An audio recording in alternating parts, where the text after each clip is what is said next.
தேர்தல் ஆணையத்துக்கு கணக்கு காட்டியே ஆகணும். அதனால எந்த வண்டியில பணம் கொண்டு போனாலும் உடனே எல்லாத்தையும் சோதனை செஞ்சு பணத்தை எடுத்துட்டு அறிக்கையை அனுப்புங்க அப்படின்னு மேலிடத்திலிருந்து உத்தரவுங்களா பேசிக்கிறாங்க.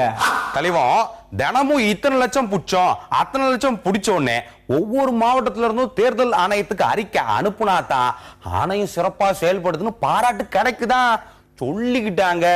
விழுப்புரம் பக்கம் திருக்கனூர்ல ஒழுங்குமுறை விற்பனை கூடத்துல நெல்லு உளுந்து வித்த விவசாயிகளுக்கு கொடுக்கறதுக்காக கொண்டு போன பணத்தை புடிச்சிட்டதா தேர்தல் அதிகாரிங்க போட்டோவுக்கு போஸ் கொடுத்தாங்களாமா. வங்கி அதிகாரிங்க பேசியும் பணத்தை கொடுக்கவே மாட்டேன் அப்படின்னு முரண்டு பிடிச்சாங்களாமா. பேச்சா கிடக்குது. கோயில்பட்டிலையும் பட்டுக்கோட்டையிலயும் ஒரு பேங்க்ல இருந்து இன்னொரு பேங்க்கு கொண்டு போன யூனியன் ரூபாய் பணத்தை பறக்கும் பட அதிகாரிங்க பறிமுதல் செஞ்சாங்களாம். அது மட்டும் இல்லாம ஸ்ரீரங்கத்துல ஒரு ஏடிஎம்ல வைக்கிறதுக்காக கொண்டு போன பணத்தையும் மறிச்சு புடிச்சிட்டாங்களாம் சொல்லிட்டாங்க. ஐயா, இது வரைக்கும் 25 கோடி ரூபாய் பணத்தை பிடிச்சதா தேர்தல் ஆணையம் பேட்டி கொடுத்திருக்காங்களாம். அதுல ஒரு பைசா கூட அரசியல்வாதிங்க பணம் கிடையாதான். இதனால தேர்தல் ஆணையத்து மேல பொதுமக்கள் கடும் கோபத்துல இருக்காங்களாம். பேசிக்கிடுதாங்க ஐயா.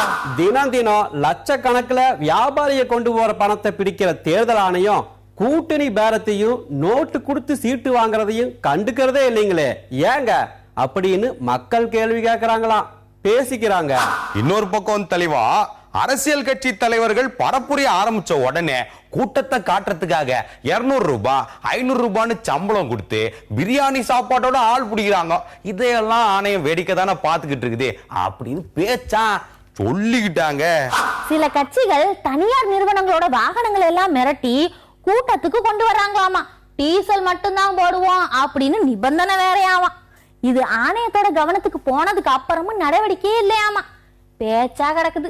ராஜபாளையம், ஈரோடு, இன்னும் சில இடங்கள்ல கட்சிக்காரங்க பணம் கொடுத்த விஷயம் ஆதாரத்தோட பத்திரிகையில செய்தியானதுக்கு அப்புறம் தான் தேர்தல் ஆணையம் விசாரிக்கவே ஆரம்பிச்சாங்களாம். அவ்வளோ ஸ்பீடு அப்படின்னு ஒரே பேச்சா கிடக்கு.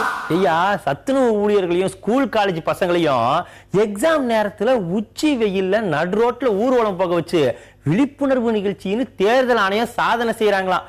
பண நடமாட்டத்தை கண்டுக்கவே இல்லையா, வாக்குப்பதிவு சதவீதம் அதிகமானா போதும்னு நினைக்கிறாங்களாம். பேசிக்கிட்டுதாங்க ஐயா.